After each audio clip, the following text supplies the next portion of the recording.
4월 23일 수요일 뉴스와의 온라인 큐티를 시작하겠습니다. 오늘의 큐티 인책 본문은 시편 32편 1절부터 11절까지의 말씀이고요. 제가 오늘 읽을 말씀은 1절, 2절, 2절의 말씀을 읽도록 하겠습니다. 허물의 사함을 받고 자신의 죄가 가려진 자는 복이 있도다. 마음에 간사함이 없고 여호와께 정죄를 당하지 아니하는 자는 복이 있도다. 아멘. 오늘 여러분들과 함께 회개하는 것이 은혜인 이유, 회개하는 것이 은혜인 이유라는 제목으로 큐티를 나누도록 하겠습니다. 샬롬. 오늘도 말씀을 시작하시는 여러분 주님의 이름으로 축복합니다. 긴 누가복음의 큐티가 마무리되었고요. 오늘부터 마지막 날까지, 이번 달의 마지막 날까지는 시편으로 진행될 예정입니다. 먼저 오늘 시편 32편을 읽어보시면 알겠지만 회개와 감사의 내용으로 가득 찬 시이자 고백이다 라는 것을 알 수 있습니다. 그래서 이 시편은요, 감사시로 분류가 되면서 동시에 시편의 7개의 참회의 시 중에 하나로 속합니다. 이 시의 저자는 엄청난 죄의 영향력을 이야기하고요, 동시에 죄로부터 용서받을 때 오는 참된 기쁨에 대해서, 그 원리에 대해서 이야기합니다. 사실 이것은요, 경험한 사람만이 알고 있습니다. 아마도 저는 확신하건대 우리가 죄에 대한 영향력, 죄에 대한 고통은 다들 알 것이다 라고 생각하는데요. 물론 인식의 차이는 있죠. 이것이 죄로부터 오는 고통인지 아닌지 모를 뿐이지 아마 다 경험했을 것입니다. 죄를 지었을 때 오는 두려움, 고통, 슬픔, 괴로움 등등 끊임없이 우리를 짓누르는 것이죠. 예를 한번 들어보겠습니다. 누군가와 싸우거나 누군가와 관계가 틀어졌을 때 참 화가 나서 그 사람에 대해서 좋지 않은 말과 행동을 내가 했다라고 생각해 봅시다. 속이 시원해집니까? 물론 그렇죠. 그 사람이 나에게 했던 행동을 생각하면 당해도 싸다 싶고요. 내가 한 말과 행동으로 그 사람이 고통당하는 것을 볼 때 통쾌함도 있지만 시간이 지날수록 그것이 나를 누르는 것이죠. 왜 그랬을까? 왜 그 말을 했을까? 좀 참을 걸.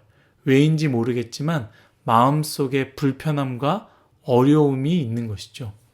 서로의 불편한 상황에서 나의 정당한 공격마저도 나를 힘들게 하는데요.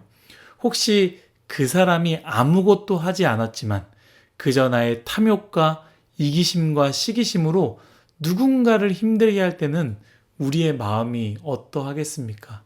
좀 더 이야기해 보겠습니다. 그렇게 불편하고 힘들고 어려운 것은요, 무언가로 해소되지 않는다라는 것이죠. 스트레스 받으면 운동하면 풀릴 수도 있고요.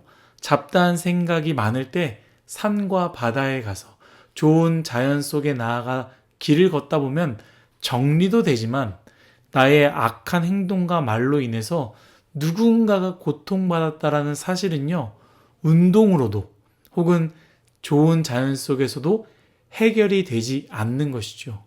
잠을 이루지 못하고요, 끊임없이 왜 그랬을까? 내가 왜 그랬을까라는 생각이 꼬리에 꼬리를 무는 것이죠. 그런데 그러한 불편함 속에서 용기를 내어 그 사람에게 찾아갑니다. 그리고 내 마음속의 마음을 털어놓고 진심을 다해 용서를 구합니다. 대충 때우기 말고요. 정말 솔직하게 용서를 구하는 것이죠. 미안해. 내가 너를 미워했다. 내가 너에게 못할 짓을 했다. 내가 뒤에서 너의 욕을 했고 너에게 일부러 나쁜 짓을 했다. 용서받지 못할 짓이지만 너무나 미안하다라고 용서를 구할 때 첫 번째, 상대방이 어쩌라고 짜증나니까 나한테 인사도 하지 말고 다시는 연락하지 마라고 한다면 우리 마음은 계속 어려울 것입니다. 그런데 내가 진심으로 용서를 구할 때 상대방이 내 손을 잡아주고 안아주면서 괜찮아. 너도 마음이 힘들었겠다. 나는 이미 잊어버렸어. 괜찮아. 나는 여전히 너의 친구야 라고 했을 때 그 마음의 기쁨이 어떠하겠습니까? 이건 용서받은 자만이 아는 기쁨입니다. 오늘 말씀이 바로 그러한 상황이지요. 하나님께 지은 죄로 말미암아 고통 속에 살아가는 인생이 하나님께 용서를 구하고 회개를 할 때에 하나님이 용서해주고 그 용서로 말미암아 너무나 기쁜 것이죠.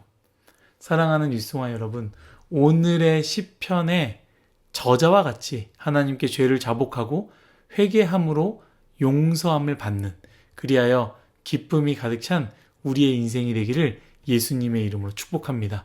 저는 오늘 말씀 묵상하면서 짧게 여러분들과 세 가지를 나눠보려고 하는데요. 첫 번째, 모든 인간은 죄인이기에 죄가 없는 것이 복이 아니라 죄가 가려진 것이 복이다 라는 것이죠. 1절의 말씀 제가 읽겠습니다. 허물의 사함을 받고 자신의 죄가 가려진 자는 복이 있도다. 아멘. 여러분, 인간은 모두 죄인입니다. 인간은 죄의 속성을 가지고 태어났습니다. 죄를 지을 수밖에 없습니다. 누구도 죄에 대해서 자유하지 못합니다. 그래서 1절 말씀을 잘 보십시오. 허물이 없는 자가 복이 있도다 라고 말하지 않습니다. 여러분, 만약 우리 인생 가운데 정말 허물이 없는 사람만 복되다 한다면 우리는 영원히 복된 자가 되지 못하는 것이죠. 우리 스스로가 알 것입니다. 말하지 않지만 우리가 얼마나 탐욕적이고 이기적이고 시기심이 많은지, 잘 숨기고 걸리지 않았을 뿐이지 우리 모두는 죄인이다 라는 것입니다. 그런데 말씀은 무엇을 말하느냐? 죄가 없는 자가 아니라 죄는 늘 있지만 그 죄가 가려진 자가 복된 인생이다라고 말씀하고 있습니다. 사랑하는 율송아 여러분, 죄가 있습니까? 그것으로 낙심하지 마십시오. 죄가 없어야지 복된 것이 아니라 하나님의 은혜로 인해 죄가 가려진 사람이 복된 것입니다. 그러니 우리는 회개해야 되지 않겠습니까? 두 번째는 내가 죄를 숨길 때는 고통을 받지만 하나님이 죄를 가려주실 때는 기쁨을 얻습니다. 입니다. 3절, 5절 말씀, 2절의 말씀을 읽도록 하겠습니다. 내가 입을 열지 아니할 때에 종일 신음함으로 내 뼈가 쇠하였도다. 5절입니다. 내가 이르기를 내 허물을 여호와께 자복하리라 하고 주께 내 죄를 아뢰고 내 죄악을 숨기지 아니하였더니 곧 주께서 내 죄악을 사하셨나이다. 셀라. 아멘. 우리는 우리의 죄를 숨기고 싶어 합니다. 예외가 없습니다. 모든 사람은요, 다 그런 것 같습니다. 정말로 이것이 죄인지 몰랐을 때는 그럴 수 있겠지만 죄라는 것을 알 때, 알면서도 선택하는 것이 우리이면서 동시에 죄라는 것을 알기 때문에 그것이 부끄럽고 수치스럽다라는 것도 우리 스스로 너무나 잘 알고 있습니다. 아담과 하와가 선악과를 따먹고 제일 먼저 한 행동이 무엇입니까? 숨는 거였습니다. 눈이 밝아져 옷을 벗은 것을 알고 부끄러워 숨었다라고 하지만 무슨 말이에요? 자신의 지은 죄를 보게 된 것이고요. 그것이 부끄러워서 하나님 앞을 피한 것 아니겠습니까? 그래서 아담 이래로 모든 인간은 자신의 죄를 숨기는데 급급합니다. 제가 누누이 이야기하지만 우리는요, 걸리지 않았을 뿐입니다. 우리는 들키지 않았을 뿐입니다. 우리의 추악한 죄가 드러날 때에 괜찮아 하고 사랑해 줄 수 있는 사람이 얼마나 있을까요? 그래서 숨기는데요. 문제는 무엇이냐? 남들의 눈은 숨길 수 있지만 하나님께는 숨길 수 없으니 우리가 고통스러운 것입니다. 3절 말씀 뭐라고 합니까? 내가 입을 열지 아니할 때, 그때가 언제예요? 죄가 있지만 하나님께 고백하지 않았을 때, 하나님 앞에 숨겼을 때 그것이 고통으로 종일 신음하며 동시에 뼈가 쇠하는 것이죠. 반대로 5절 말씀 무엇을 얘기하느냐? 내 죄악을 하나님께 숨기지 아니하였을 때, 그 죄악을 아뢰었을 때 하나님이 사하여 주시고 그때는 참된 기쁨이 생기는 것이죠. 사랑하는 율송아이 여러분, 사람에게 나의 죄를 고백하는 것 사실 굉장히 조심해야 되는 부분입니다. 죄를 나누는 공동체가 되길 저는 꿈꾸지만 아직 우리는요, 성숙하지 못하는 공동체입니다. 나이를 이야기하는 것이 아닙니다. 나이가 많아도요, 품지 못합니다.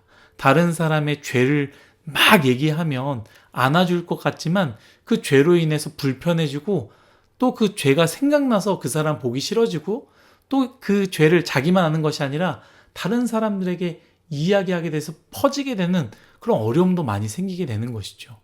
그러니 여러분, 나를 이해해 줄 수 있는 사람을 찾고 그 사람에게 답답하여 내 감추인 죄를 토로하지 마시고요.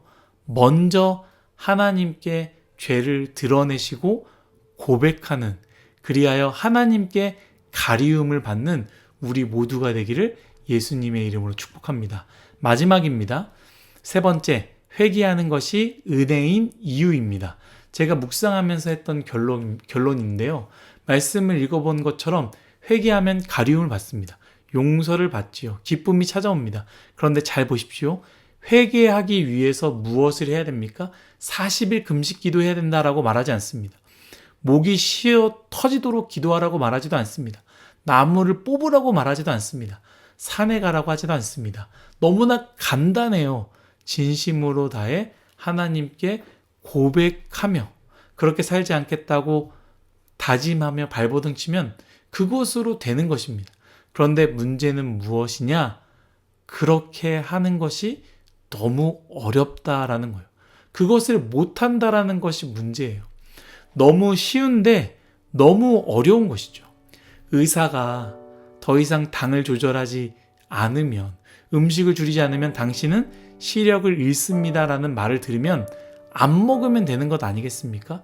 간단하죠. 그런데 그것조차도 우리 마음대로 못하는 것처럼 회개하면 용서를 받는다라는 것, 너무나 쉬운 일을 우리는 못하고 있다라는 것입니다. 그래서 회개를 혹시 할 수 있습니까? 회개를 했습니까? 기쁨이 찾아왔습니까? 너무나 큰 은혜다라는 거예요. 사랑하는 뉴송아 여러분, 우리 모두에게 그 은혜가 있기를 간절히 바라고요. 동시에 너무나 많은 죄가 있을 거라고 생각합니다. 그래서 오늘 한번 가장 나를 불편하게 하는 죄를 생각해 보고요. 이 큐티의 끝으로 이 부분을 하나님께 솔직히 꺼내 보았으면 좋겠습니다.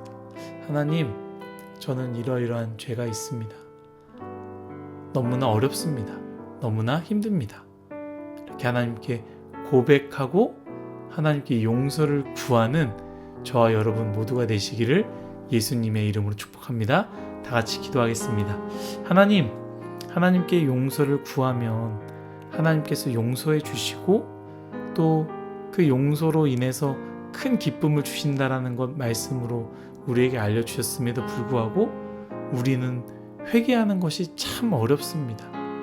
하나님, 우리에게 회개할 수 있는 은혜를 허락하여 주옵소서. 감사하며 예수님의 이름으로 기도드렸습니다. 아멘.